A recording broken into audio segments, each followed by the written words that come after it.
दोस्तों, स्वागत है आपका हमारे चैनल आर.के. वर्मा में गंगाराम पटेल और बुलाकी नाई की नई मजेदार कहानी। दोस्तों, कहानी पूरी जरूर सुने।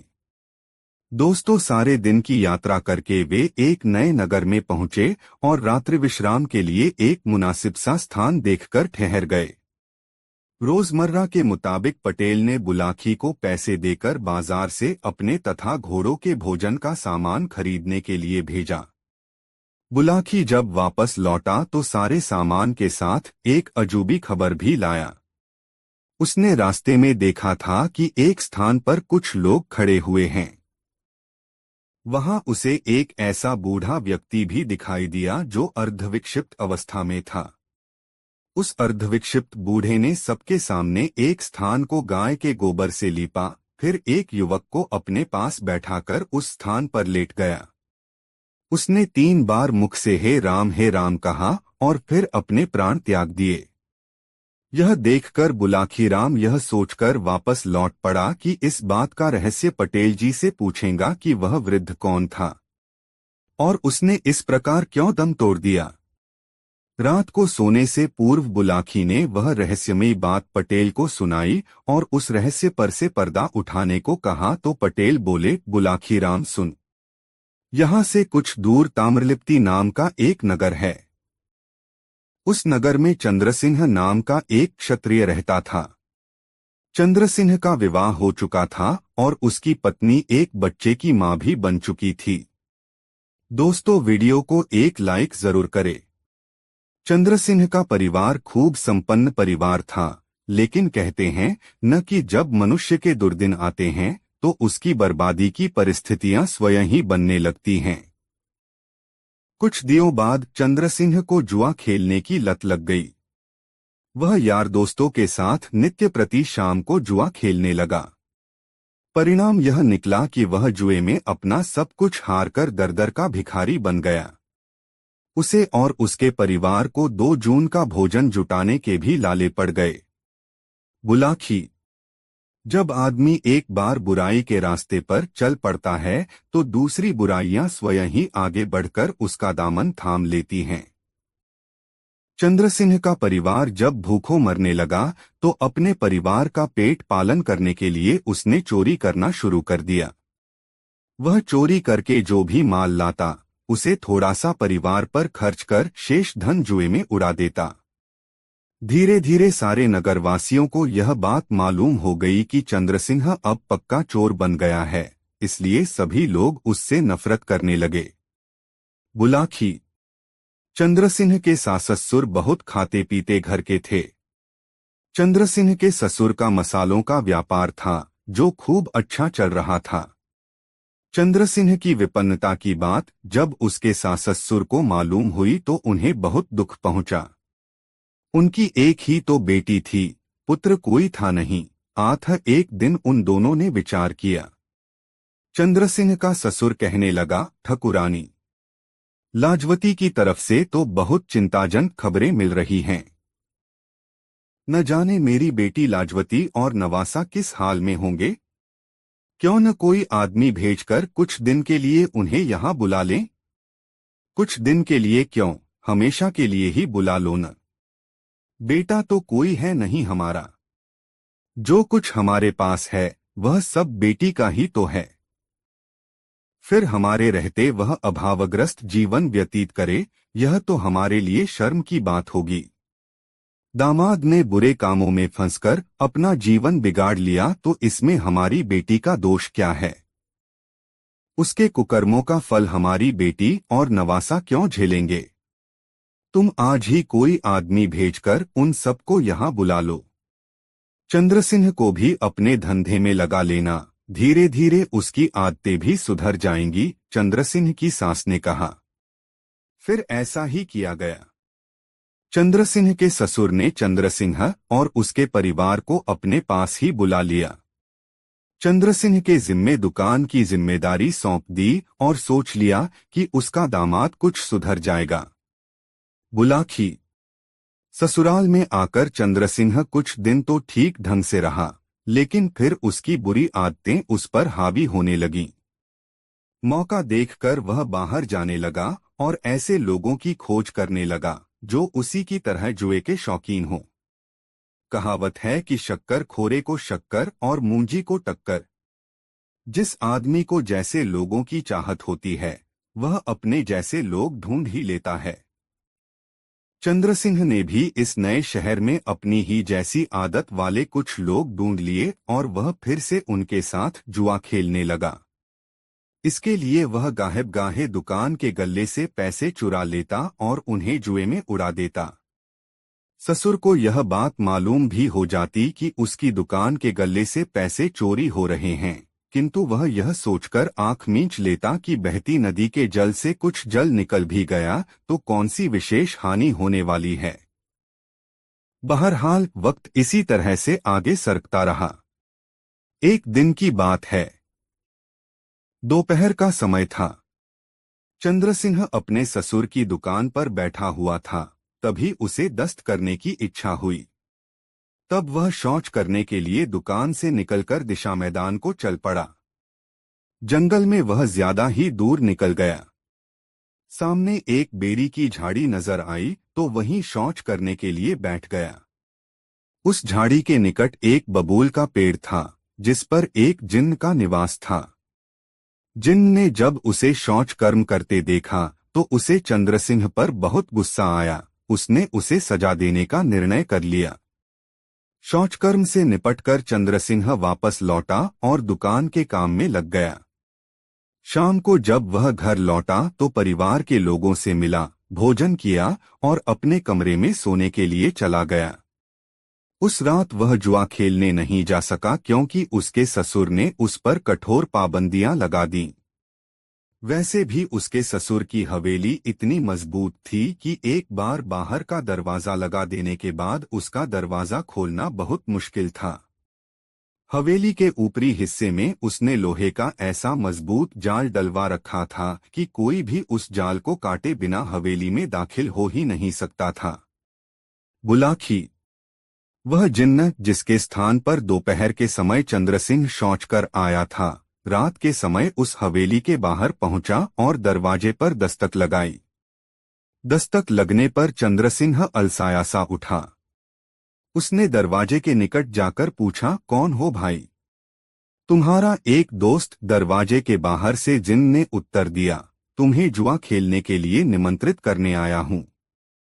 मजबूरी है दोस्त, चंद्रसिंह बोला, मैं बाहर नहीं जा सकता। अंदर से दरवाजे पर मजबूत ताला लगा है और चाबी मेरी पत्नी के पास है। चाबी की चिंता मत करो, जिन्न ने कहा, बस तुम यह बता दो कि जुआ खेलने की इच्छा है तुम्हारे मन में। चाहता तो हूँ, लेकिन ताला। चंद्रसिंह की बात पूरी भी न हुई थी कि दूसरी ओर से जिन्न ने जल्दी से कहा, ताले की बात छोड़ो, बस तुम दरवाजे के पास अपनी आंखें बंद कर खड़े हो जाओ। आंखें खोलोगे तो तुम इस हवेली के बाहर खड़े होगे। जिन्न के कहने के अनुसार चंद्रसिंह ने अपनी आंखें बंद कर ली। आंखें खोल तो वह मकान के बाहर था। चंद्रसिंह को यह सब देखकर बहुत आश्चर्य हुआ। मामने देखा तो वह भय से कांप उठा। एक नंगधंग जिन्न उसके सामने खड़ा था।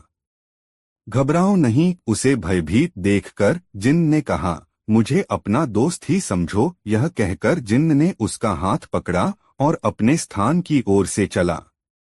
बुलाखी, जिन्न उसे लेकर उसी बेरी की झाड़ी के पास पहुंचा।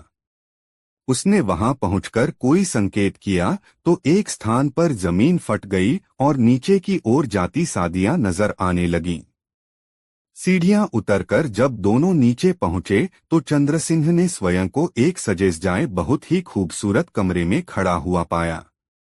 कमरे में पत्र का खूबसूरत पलंग बिछा हुआ था जिस पर जुआ खेलने में उपयुक्त सारा सामान रखा हुआ था। सारी रात चंद्रसिंह और वह जिन्न जुआ खेलते रहे। सुबह मुर्गे ने बांग दी तो चंद्रसिंह सचेत हुआ। उसने जिन्न से कहा, मित्र, सुबह होने को है, मेरा कर पहुंचना बेहद जरूरी है। आठ किसी तरह से मुझे मेरे घर पहुंचाओ। जिन्न कहने लगा, घर तो मैं पहुंचा दूंगा, किंतु भूलकर भी आज की घटत का किसी से जिक्र मत कर देना। यदि तुमने ऐसा किया तो मेरा क्रोध तुम पर टूट पड़ेगा। तुम पागल हो जाओगे। तुम विश्वास करो मित्र, मैं इस घटना का जिक्र किसी से भी नहीं करूंगा। बस अब तुम जल्दी से मुझे मेरे घर पहुंचा दो। बस तो फिर मीचो अपनी आंखें। बोला, जिन्न आंखें खोलोगे तो स्वयं को अपने बिस्तर पर पाओगे। जिन्न के कहे अनुसार चंद्रसिंह ने अपनी आंखें बंद कर लीं। फिर जब उसने अपनी आंखें खोलीं तो वह अपने बिस्तर पर मौजूद था। बुलाखी, जब चंद्रसिंह उस जिन्न के साथ जुआ खेलने में व्यस्त था तो उस समय एक और घटना घट गई। अर्धरात्रि के समय चंद्रसिंह की पत्नी उसके कमरे में यह देखने के लिए पहुंची कि उसका पति चैन से सोया हुआ है या नहीं। पर जब उसने उसका बिस्तर खाली देखा तो वह सन्न रह गई। दरवाजे की ताली उसके पास थी, फिर वह बाहर कैसे चला गया? उसने अपने पिता को जगाया और सारी बात बताई। सुनकर उसका पिता भी हतप्रभ रह गया। हवेली में कई कमरे थे। सारे कमरों में वंद्रसिंह को तलाश की गई, किंतु जब वह किसी कमरे में नहीं मिला तो वे लोग यह सोचकर सो गए कि सुबह देखेंगे। सुबह हुई। चंद्रसिंह की पत्नी फिर अपने पति के कमरे में पहुंची तो यह देखकर उसके आश्चर्य का ठिकाना न रहा कि उसका पति तो अपने बिस्तर पर पड़ा हुआ खराटे भर रहा था। वह दौड़ी हुई अपने पिता के पास पहुंची और यह बात बताई। सुनकर चंद्रसिंह का ससुर भी आश्चर्य करने लगा। उसे चंद्रसिंह के एकाएक इस प्रकार राल के समर अपने कमरे से गायब हो जाने और फिर प्रकट हो जाने में कुछ रहस्य प्रतीत हुआ। तब उसने अपनी पुत्री से कहा, बेटी, तुम अपने पति के कमरे में जाओ, सामान्य ढंग से उससे बातचीत करो। रात की घटना का उससे कोई जिक्र मत करना। बस नित्य की बातें ही पूछना और उसे बातों में उलझाकर यह रहस्य जानने की कोशिश करना कि रात को वह दरवाजे पर ताला लगा होने पर भी बाहर कैसे चला गया और फिर वापस कैसे आ गया। जी पिताजी, ऐसा कहकर चंद्रसिंह की पत्नी अपने पिता के कमरे से बाहर निकल आई और अपने पति के कमरे में चली गई। चंद्रसिंह की पत्नी ने धीरे से उसे झकझोरा। बोली, ए जी, अब उठ भी जाओ, सुबह हो चुकी है। तैयार होकर दुकान पर भी जाना है। चंद्रसिंह आंखें मलता हुआ उठा। पत्नी को देखकर मुस्कराया और बोला, कितना समय हो गया है? 9 बज रहे हैं। बस अब फटाफट तैयार हो जाओ, मैं नाश्ता तैयार करती हूं, कहकर वह रसोई घर में चली गई। थोड़ी ही देर बाद वह नाश्ते की थाली सजा लाई और चंद्रसिंह के आगे रख दी। चंद्रसिंह ने पहला ही ग्रास खाया था कि उसने अपना हाथ रोक दिया। पत्नी ने पूछा, क्या हुआ? नाश्ता अच्छा नहीं है क्या? नाश्ता तो ठीक ही है, चंद्रसिंह बोला, लेकिन उस भोजन के आगे बेकार सा लग रहा है जो मैंने रात को खाया था। रात कहीं बाहर चले गए थे आप? पत्नी ने पूछा। चंद्रसिंह जिन्न की चेतावनी भूल गया, जिसने रात की घटना को किसी से भी बताने से सख्ती से मना कर दिया था। उसने पत्नी से कह दिया, हाँ, गत रात अपने एक मित्र के घर चला गया था। वहां बहुत लजीज भोजन खाने को मिला था, मगर ताला तो बंद था। फिर आप बाहर कैसे चले गए? पत्नी ने एकाएक पूछ लिया। पत्नी के यह पूछने पर चंद्रसिंह हिचकिचा गया। उसने उसकी बात का कोई जवाब न देकर चुप्पी साध ली, लेकिन जब उसकी पत्नी बराबर आग्रह करती रही तो उसने जिन्न वाली बात बता दी। बस फिर क्या था, जिन्न के कोप का कहर उस पर टूट पड़ा। उसी समय से वह पागल हो गया। उसके सास-ससुर ने उसका बहुत इलाज कराया, किंतु चंद्रसिंह किसी भी तरह से ठीक न हुआ। विक्षिप्तावस्था में वह 20 साल तक मारा फिरता रहा। उसे अपनी पत्नी और अपने उस बच्चे की भी कोई चिंता न रही, जो अब तक पूर्ण युवक बन चुका था। इन 20 सालों में कई घटनाएं हुईं। चंद्रसिंह के सास-ससुर स्वर्ग सिधार गए। उसकी पत्नी भी उसकी विक्षिप्तावस्था का गम न सह सकी और एक दिन वह भी चल बसी। परिवार में रह गया सिर्फ उसका बेटा सूर्य कुमार। बुलाखी। भटकता भटकता एक दिन चंद्रसिंह इस नगर में आ पहुंचा।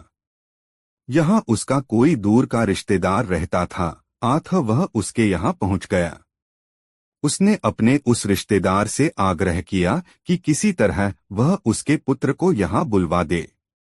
उसके आग्रह पर उसके रिश्तेदार ने उसके पुत्र सूर्य कुमार को यहाँ बुलवा लिया। चंद्रसिंह को शायद अपनी मृत्यु का पूर्वाभास हो गया था, आथ उसने उस रिश्तेदार के मकान के सामने एक स्थान को अपने हाथों से गाय के गोबर से लीपा।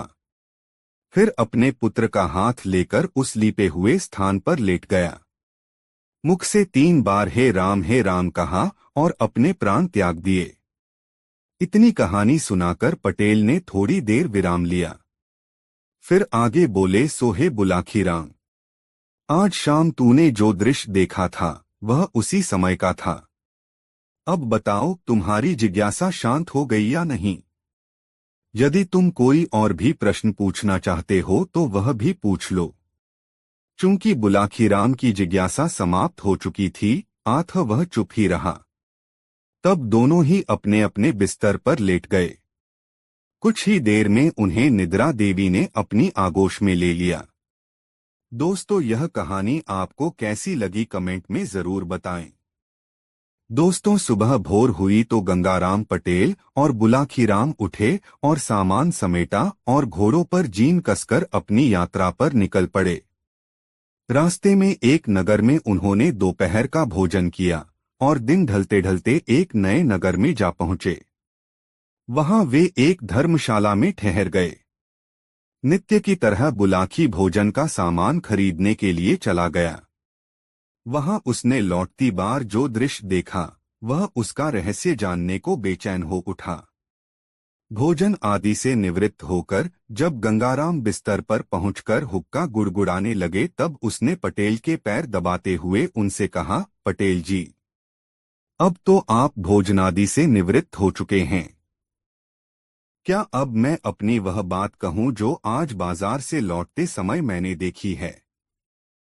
हाँ हाँ भाई, अवश्य कहो, पटेल विनोद भरे स्वर में बोले। तुम्हारी इस शर्त को मानकर ही तो मैं तुम्हें साथ लाया हूं।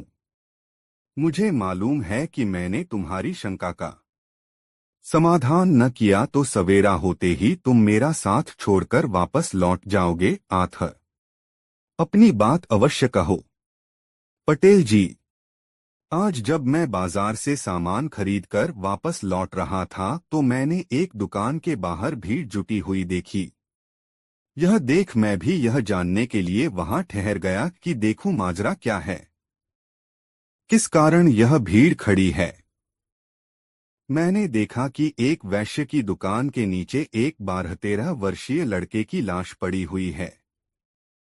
लाश के समीप ही उस लड़के के माँ बाप बैठे सिसक रहे थे। तभी एक व्यक्ति वहां पहुंचा। उसमें और वैश्य में कुछ वार्तालाप हुआ। फिर उस व्यक्ति ने लड़के के पिता से किसी बात की शपथ लेने के लिए कहा। लड़के के पिता ने जैसे ही शपथ ली कि मृत लड़का जीवित होकर खड़ा हो गया। यह देखकर मेरी हैरत का ठिकाना न रहा। मैं तत्काल वहां से चलकर आपके पास पहुंचा। बस तभी से मेरे पेट में इस बात का रहस्य जानने के लिए मरोड़े उठ रही थीं, किंतु मुझे यह भी मालूम था कि आप बिस्तर में जाने से पहले कुछ बताएंगे नहीं, इसलिए खामोश ही रहा। अब आप मुझे उस रहस्य के बारे में बतलाइए। सुनो बुलाखीराम, पटेल बोले, यहाँ से कुछ कोसों के फासले पर एक गांव है किशनपुर। उस गांव में रेवती रमन नाम का एक गरीब ब्राह्मण निवास करता था। उसकी पत्नी का नाम शीला था। नाम के अनुकूल उसकी पत्नी बहुत ही शील स्वभाव की थी। ब्राह्मण भी बहुत नेक और अच्छे आचरण वाला था। उनका एक बेटा भी था जिसकी आयु तब 10 वर्ष की हो चुकी थी। उसका नाम था चंद्रदेव।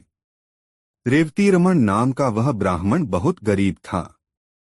उसके पास जमीन भी ज्यादा नहीं थी। उस जमीन से जो भी अनाज पैदा होता उसी के सहारे उनका निर्वाह होता था।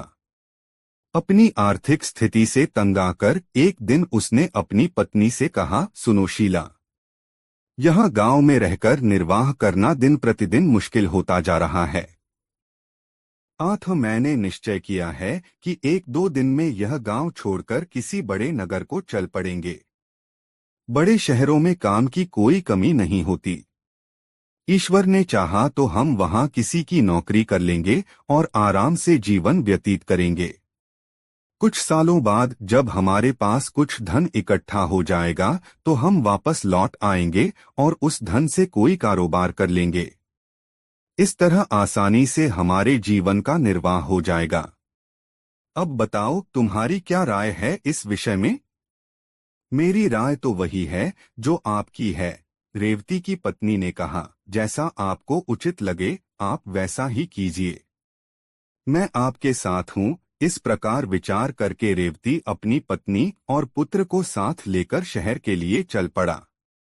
शहर में पहुंचकर रेवती रमन ने एक वैश्य के यहाँ नौकरी कर ली। उसकी पत्नी ने भी एक महाजन के यहाँ खाना बनाने की नौकरी कर ली। इस तरह से उनका निर्वाह ठीक ढंग से होने लगा। रेवती रमन मेहनती आदमी था। एक साल बाद उसका काम देखकर वैश्य ने उसकी तनख्वाह बढ़ा दी। इस तरह से वह अपने परिवार का भरण पोषण करने के पश्चात कुछ धन भविष्य के लिए बचाने लगा। 3 साल के बाद उन दोनों की कमाई से 5,000 रुपये इकट्ठे हो गए। तब दोनों ने अपनी अपनी नौकरी छोड़ दी और अपने गांव लौट पड़े। शाम के समय वे इसी नगर में पहुंचे। उन्होंने रात्रि विश्राम के लिए किसी उपयुक्त जगह की जानकारी चाही। सामने उसी वैश्य की दुकान थी जिसे तुम देखकर आए हो। आठ रेवती रमन उसी के पास पहुंचा और बोला, सेठ जी, मैं यहाँ परदेशी हूँ। मेरे साथ मेरा परिवार भी है। मैं रात्रि विश्राम के लिए किसी उपयुक्त जगह की तलाश में हूँ। क्या आप मुझे कोई ऐसा स्थान बता सकते हैं जहां हम सुरक्षित रह सकें? कोई जोखिम की चीज तो नहीं है तुम्हारे पास? मेरा मतलब है रुपया पैसा। वह तो है सेठ जी। इसीलिए तो मैं किसी सुरक्षित जगह पर रात को ठहरना चाहता हूँ। देखो भाई, सेठ बोला, तुम्हारे रात्रि विश्राम के लिए तो मैं तुम्हें जगह दे सकता हूँ, लेकिन तुम्हारे पास मौजूद रुपयों की जिम्मेदारी नहीं ले सकता। यह शहर चोर लुटेरों के लिए बहुत बदनाम है। कोई चोर लुटेरा रात में आकर तुमसे तुम्हारा धन छीन ले गया तो मेरी बहुत बदनामी होगी। तुम एक काम करो, तुम्हारे पास जितना धन है वह मेरे पास जमा कर दो। सवेरे जब तुम जाने लगो तो अपना धन सहेज लेना। ठीक है सेठ जी। आप इस शहर में सम्मानित नागरिक हैं। हमें आप पर पूरा यकीन है कि आप अमानत में खयानत नहीं करेंगे। मेरे पास 5,000 रुपये हैं। उन्हें आप अपने पास जमा कर लीजिए। सुबह जाने से पहले मैं आपसे अपना रुपया वापस ले लूंगा। ऐसा कहकर रेवती रमन ने अपना पैसा उस वैश्य के पास जमा करवा दिया। वह रात रेवती रमन और उसके परिवार ने सेठ की दुकान के बाहर लगे फट्टों पर सोकर काट ली। प्रातः जब सेठ ने दुकान खोली तो रेवती रमन ने उससे अपना पैसा वापस मांगा। इस पर सेठ की त्योरियां चढ़ गईं। उसने तेज आवाज में पूछा, कैसा पैसा? तुमने मुझे कोई पैसा नहीं दिया था। इस पर दोनों में तकरार होने लगी। पड़ोसी और राहगीर इकट्ठे हो गए। सेठ के पड़ोसियों ने तब उनका विवाद खत्म करने के लिए रेवती रमन से कहा, देखो भाई, तुम कहते हो कल रात तुमने इनके पास 5,000 रुपये जमा कराए थे, जबकि ये सेठ इस बात से साफ इनकार कर रहा है। अब कौन सच्चा है और कौन झूठा, इसका फैसला तो शपथ लेकर ही किया जा सकता है। क्या तुम अपने इकलौते बेटे की कसम खाकर यह बात कह सकते हो कि तुमने रात इस सेठ के पास 5,000 रुपये जमा कराए थे? बिल्कुल कह सकता हूँ, रेवती रमन बोला। जो बात सच है उसके लिए मैं कैसी भी शपथ लेने को तैयार हूँ। क्यों सेठ? क्या तुम्हें भी यह बात मंजूर है? बिल्कुल मंजूर है, सेठ बोला। न्यायकर्ताओं ने तब रेवती रमन से उसके बेटे के सिर पर हाथ रखकर यह कसम खाने के लिए कहा कि यदि उसकी शपथ झूठी है तो तत्काल उसके बेटे की मृत्यु हो जाए। बुलाकी पटेल ने आगे कहा, किस्मत का खेल देखो। जैसे ही रेवती रमन ने अपने बेटे चंद्रदेव के सिर पर हाथ रखकर यह शपथ ली कि तत्काल उसके बेटे की मौत हो गई। झूठा होते हुए भी उस सेठ के चेहरे पर विजय के भाव झलक उठे। रेवती और उसकी पत्नी सन्न रह गए। वहां उपस्थित भीड़ और न्यायकर्ताओं ने रेवती को बहुत लानत मलामतें दी क्योंकि वह झूठा साबित हो गया था। रेवती की हालत ऐसी हो गई जैसे भरे बाजार में उसे किसी ने नंगा कर दिया हो। पति पत्नी दोनों ही सिसक रहे थे और भीड़ उनका मजाक उड़ा रही थी, उन पर फप्तियां कस रही थी।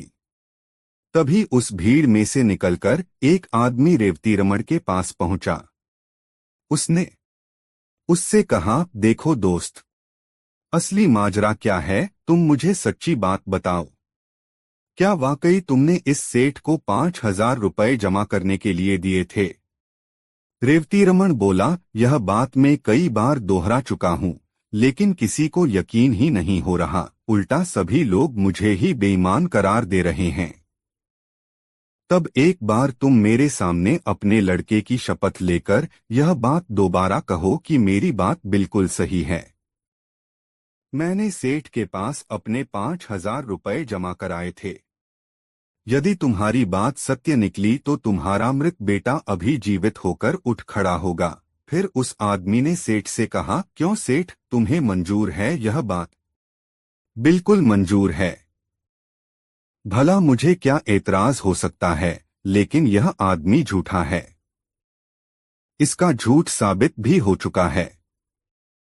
बेटे की शपथ लेने के बाद इसने झूठ बोला, इसलिए तो इसके बेटे की मौत हो गई है।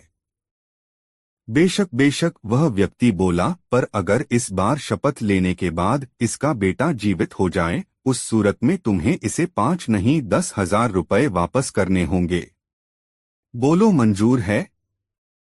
कहा तो है, मुझे इसका चैलेंज मंजूर है, सेठ ने कह दिया।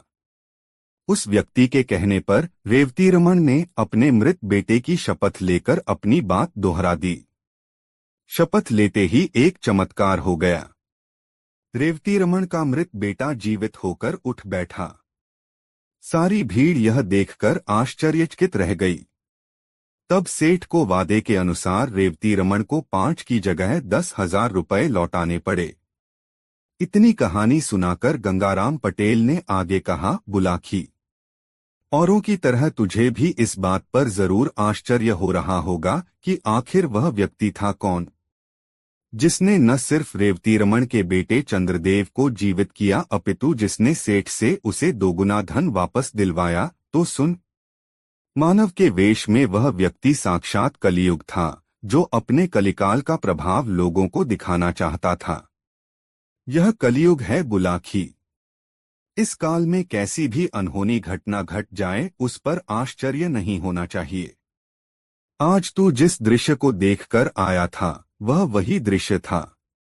उम्मीद है अब तेरी जिज्ञासा शांत हो गई होगी। आथा, अब मुझे भी सोने दे और खुद भी सो रहा है। कल प्रातः फिर से काशी यात्रा के लिए चलना है। कहकर पटेल ने आंखें मूंद लीं और निद्रारानी की गोद में समा गए। करवट बदलकर बुलाकी नाई भी सो गया। दोस्तों, यह मजेदार कहानी आपको कैसी लगी कमेंट में जरूर बताएं। दोस्तों, गंगाराम पटेल और बुलाखीराम नाई एक नए शहर में पहुंचकर बुलाखीराम ने बाजार में देखा कि एक स्त्री हाथ में तलवार लिए एक व्यक्ति का पीछा कर रही थी और वह जान बचाने के लिए भागा जा रहा था। रात को बुलाकी ने गंगाराम से इस रहस्य को बताने का आग्रह किया तो गंगाराम ने उसे यह कहानी सुनाई। बुलाखीराम, गंगा तट पर बसे इस नगर में एक व्यापारी रहता था जिसका नाम है लक्ष्मीदत्त। अब से कुछ वर्ष पूर्व लक्ष्मीदत्त के पिता धर्मसेन ने उसका विवाह पटना निवासी अपने एक मित्र की बेटी जयावती के साथ कर दिया था। जयावती बेहद खूबसूरत थी। उसके पिता ने उसके विवाह में काफी दान दहेज भी दिया था। इस कारण जब धर्मसेन के घर में उसके बेटे की बहू बनकर आई तो सभी ने उसका दिल खोलकर स्वागत किया। वह घर की सबसे चहेती बहू बन गई। लक्ष्मीदत्त अपनी जया से बहुत प्यार करता था और उसकी हर इच्छा को पूरी करने के लिए सदैव तत्पर रहता था। संयोग से एक बार सेठ धर्मसेन जब गंगा में नौका विहार कर रहे थे, गंगा के भंवर में नौका फंस गई और भंवर में चक्कर लगाने लगी। इस विकट परिस्थिति से लक्ष्मीदत्त के माता पिता घबरा गए। घबराहट में नौका का किनारा उनके हाथ से छूट गया और वे दोनों गंगा की लहरों में समा गए। लक्ष्मीदत्त ने उनकी बहुत खोज करवाई, किंतु उनका कहीं पता न लगा। थक-हार कर लक्ष्मीदत्त ने अपने माता पिता का क्रियाकर्म करवाकर सामाजिक दायित्व का निर्वाह कर दिया। पिता के मरने के बाद व्यापार का सारा भार लक्ष्मीदत्त के कंधों पर आ गया। इस कारण उसकी व्यस्तता बढ़ गई। हिसाब किताब के सिलसिले में वह देर रात अपनी दुकान पर बैठने और बाहर के प्रदेशों में भी व्यापार के सिलसिले में जाने लगा। इस कारण पत्नी को देने के लिए उसके पास समय का अभाव हो गया। यह स्थिति उसकी पत्नी जया के लिए असह्य हो गई। कहाँ तो अपने पति से उसका मिलन हर रोज होता था और अब ऐसी हालत हो गई थी कि 2-2 महीने के बाद जब लक्ष्मीदत्त अपने घर लौटता तो मात्र कुछ ही दिन घर पर ठहर पाता। व्यापार के सिलसिले में उसे फिर से यात्रा पर निकल जाना पड़ता था। जया प्रतिदिन उसके लौटने की प्रतीक्षा करती और राम्र को अकेली ही अपने बिस्तर पर मन मारकर सो जाती थी। बुलाखी। जया जवान थी, उसकी भी कुछ उमंगें थीं, कुछ अरमान थे। पति का सान्निध्य पाने की लालसा उसके मन में हर समय विद्यमान रहती थी। आखिर जब वह बहुत व्याकुल रहने लगी तो एक दिन उसके कदम लड़खड़ाने लगे और वह अपनी कामवासना को शांत करने का कोई उपाय सोचने लगी। संयोगवश एक दिन एक मनिहारा उसके पास चूड़ी बेचने के लिए आया। मनिहारा गबरू जवान था। हट्टा-कट्टा शरीर, आंखों में सुरमा, सफेद कुर्ते पर कालो बास्कट पहने उसने जया के मकान पर आकर चूड़ी बेचने के लिए आवाज लगाई तो जया नीचे उतर आई। मनिहारे का रूप पहली ही नजर में जया के मन में उतर गया और जब मनिहारे ने जया का कोमल हाथ अपने हाथ में लेकर यह पूछा, कैसे रंग की चूड़ी पहनाऊं सेठानी, तो बरबस ही जया के मुंह से निकल गया, जैसे रंग की चूड़ियां तुम्हें पसंद हों। बुलाखी। उस दिन से कैसे उस मनिहारे और जया के बीच अवैध संबंध स्थापित हो गए, यह एक अलग कहानी है। फिलहाल इतना जान लो कि जया ने उस मनिहारे को अपने पति का स्थानापन्न बना लिया और उसी से अपनी वासना की पूर्ति करने लगी। पर पुरुष का सहवास पाकर अब उसके स्वभाव में परिवर्तन होने लगा। पति के सान्निध्य को तरसती जया अब फूल की तरह खिली हुई रहने लगी। मनिहारा चूड़ी पहनाने के बहाने जब जया के घर के चक्कर लगाने लगा तो पड़ोसियों को उनके संबंधों पर संदेह होने लगा और दबी जुबान से यह चर्चा गलियों में फैलने लगी कि व्यापारी लक्ष्मीदत्त की पत्नी और मनिहारे के बीच अवैध संबंध पनपने लगे हैं। एक दिन लक्ष्मीदत्त 2 महीने के बाहरी प्रवास से घर लौटा। अपने साथ वह जया को देने के लिए ढेरों उपहार लाया था, लेकिन जया ने उन उपहारों की तरफ देखा तक नहीं। वह दिन भर तुनकती रही और रात को भी अपने पति से प्रेममय व्यवहार न किया। इससे लक्ष्मीदत्त को उस पर संदेह हो गया। वह सोचने लगा कि कहीं मेरी अनुपस्थिति में मेरी पत्नी के किसी परपुरुष के साथ संबंध तो नहीं बन गए।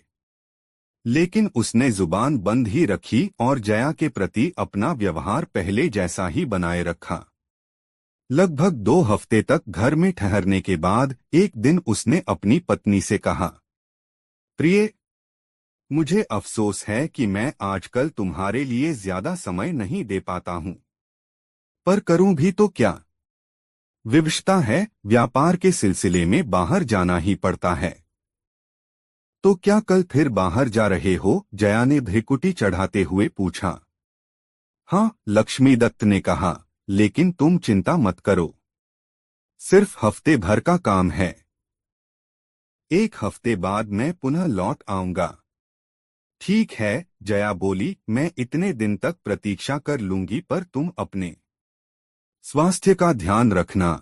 इस प्रकार पत्नी को आश्वस्त कर दूसरे दिन व्यापारी लक्ष्मीदत्त घर से व्यापार के बहाने बाहर निकल गया, पर वह शहर से बाहर न गया।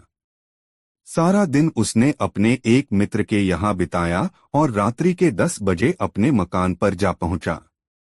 मकान के पीछे एक ऊंचा आम का दरख्त था। लक्ष्मीदत्त उस दरख्त पर चढ़कर मकान की छत पर पहुंच गया। दबे पांव वह अपने कमरे की खिड़की के पास पहुंचा और खिड़की की एक झिरी से झांककर उसने जो दृश्य देखा, उसे देखकर उसका समूचा जिस्म क्रोध से जल उठा। अंदर उसी के बिस्तर पर जया उस मनिहारे की बाहों में सिमटी हुई थी। दोनों वासना की तरंगों में डूबे हुए एक दूसरे में समा जाने के लिए आतुर हो रहे थे। बाहर अंगारों पर लेटता हुआ लक्ष्मीदत्त किसी तरह स्वयं पर संयम बनाए रहा। वासना का उफान शांत हुआ तो जया ने अपने कपड़े व्यवस्थित किए और अपने प्रेमी उस मनिहारे से बोली, अब तुम नित्य ही रात को यहाँ आ जाया करो। मेरा पति यद्यपि 1 हफ्ते तक बाहर रहने के लिए कहकर गया है, किंतु मैं जानती हूँ वह 2 हफ्ते से पहले लौटेगा नहीं। यह सुनकर मनिहारे ने कहा, देखो सेठानी, मेरे लिए यहाँ रोज आना बहुत मुश्किल है। मोहल्ले के लोग हमारे संबंधों पर संदेह करने लगे हैं। हमारे लिए अब यही उचित है कि या तो हम अपने संबंधों को हमेशा के लिए समाप्त कर दें या फिर क्या? या फिर किसी प्रकार तुम्हारा पतिरूपी कंटक सदैव के लिए हमारे मार्ग से हट जाए, मनिहारे ने कहा। दूसरा उपाय ही उचित होगा, जया ने कहा, लेकिन उस उपाय को अमली जामा कैसे पहनाया जाए, इस पर हम दोनों को ही विचार करना होगा। लक्ष्मीदत्त ज्यादा कुछ न सुन सका। उसने उसी क्षण निर्णय कर लिया, आज को रात ही आर पार लड़ाई लड़नी होगी। इससे पहले कि ये दोनों मिलकर मुझे मार डालें, मुझे इन दोनों में से एक को या दोनों को ही समाप्त कर देना चाहिए।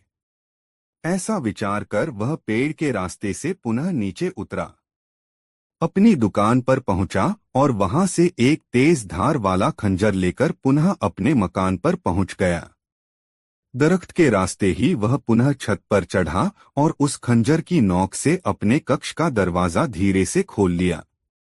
तब उसने सोते हुए मनिहारे की गर्दन रेत डाली और दबे पांव अपने कक्ष से बाहर निकल आया। सुबह जब जया जागी तो उसने अपने प्रेमी को मरा हुआ पाया। यह देखकर वह घबरा गई। उसने सोचा कि यदि यह लाश उसके घर से बरामद हो गई तो निश्चय ही वही हत्यारी समझी जाएगी और इसका अर्थ होगा फांसी के फंदे पर झूल जाना। बहुत सोच विचार कर उसने उस लाश से पीछा छुड़ाने का उपाय किया। उसने लाश के कई टुकड़े किए, उन्हें लेकर गंगा में बहा आई। एक बोरे में बंद किया और गंगा स्नान के बहाने उस बोरे को लक्ष्मीदत्त ने उस वृक्ष पर चढ़कर यह सारा माजरा अपनी आंखों से देखा। यह देखकर उसकी आंखों में चमक आ गई कि अंततः उसने अपने एक प्रतिद्वंद्वी से तो पीछा छुड़ा लिया था, अब उसकी बेवफा पत्नी की बारी थी। योजनानुसार लक्ष्मीदत्त अपने घर वापस लौटा। अपने साथ पत्नी को देने के लिए वह छोटी बोरियों में बंद अनेक उपहार लाया था। उसने वह सारे उपहार अपने कक्ष के बाहर ही रख दिए। भोजनोपरांत जब पति पत्नी वार्तालाप करने को बैठे तो पत्नी ने पूछा, इस बार तो ऐसा लगता है कि मेरे लिए ढेर सारे उपहार लेकर आए हो। हाँ, लेकिन जल्दबाजी में उन्हें दरवाजे के पास ही छोड़ दिया। लक्ष्मीदत्त ने कहा, तुम ऐसा करो, एक एक करके सारे उपहार कमरे में ले आओ और बोरियां खोलकर उन्हें व्यवस्थित ढंग से सजा दो।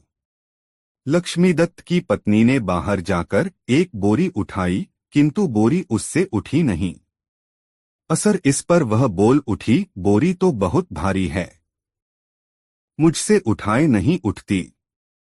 यह सुनकर लक्ष्मीदत्त के मुख से निकल गया, यह बोरी मनिहारे की लाश से को तो ज्यादा भारी नहीं है, जिसे तुम सुबह उठाकर गंगा नदी में बहा आई हो। यह सुनकर उसकी पत्नी सन्नसी रह गई। वह समझ गई कि उसका भांडा फूट गया है। उसके पति ने उसका मनिहारे के साथ प्रेमालाप अपनी आंखों से देख लिया है। अब यह अवश्य ही मुझको दंड दिलवाए बिना न मानेगा। अतः इससे पहले कि यह नगर कोतवाल को इस घटना की सूचना पहुंचाए, मुझे इसको समाप्त कर देना चाहिए। ऐसा विचार कर वह नीचे की ओर उस कक्ष की ओर भागी जिसमें वह तलवार रखी हुई थी जो कभी दूल्हा बनते समय लक्ष्मीदत्त ने पहनी थी। लक्ष्मीदत्त ने जब वस्तुस्थिति को समझा तो वह भी उसी कमरे की ओर भागा, किंतु जया उससे ज्यादा फुर्तीली निकली। उसने जल्दी से वह तलवार खूंटी से उतार ली और उसे म्यान से बाहर खींचकर लक्ष्मीदत्त की ओर लपकी। अपनी पत्नी को साक्षात रणचंडी बना देख लक्ष्मीदत्त अपने प्राण बचाने के लिए बाहर की ओर भाग छूटा। अब स्थिति ऐसी बन गई कि आगे आगे प्राण बचाने के लिए लक्ष्मीदत्त भाग रहा था और पीछे पीछे हाथ में तलवार लिए उसकी पत्नी जया उसका पीछा कर रही थी। कहानी का समापन करते हुए गंगाराम पटेल ने बुलाकी नाई से कहा, बुलाकी राम, आज तू जिस दृश्य को देखकर आया था वह दृश्य उसी समय का था। अब बता, तेरी जिज्ञासा शांत हुई या नहीं? हो गई पटेल जी, बुलाकी बोला, आप तो जैसे अंतर्यामी हैं। सारी कहानी का खाका मेरी आंखों के सामने ऐसे नाच उठा जैसे यह घटना मेरे सामने ही घटित हुई हो। बस तो फिर अब सो जा, आगे कल भी यात्रा करनी है। यह कहकर गंगाराम ने आंखें मूंद लीं। कुछ ही देर में बुलाकीराम नाई के भी खर्राटे वहां गूंजने लगे। रात बीतती रही। दोस्तों, ये कहानी आपको कैसी लगी कमेंट में जरूर बताएं। दोस्तों, गंगाराम पटेल और बुलाकीराम नाई की यह बेस्ट मजेदार कहानी आपको कैसी लगी कमेंट बॉक्स में जरूर बताएं। ऐसी और नई मजेदार कहानी सुनने के लिए हमारे चैनल आरके वर्मा को सब्सक्राइब जरूर कर लें और यह वीडियो अपने मित्रों के साथ जरूर शेयर करें। वीडियो देखने के लिए बहुत बहुत धन्यवाद।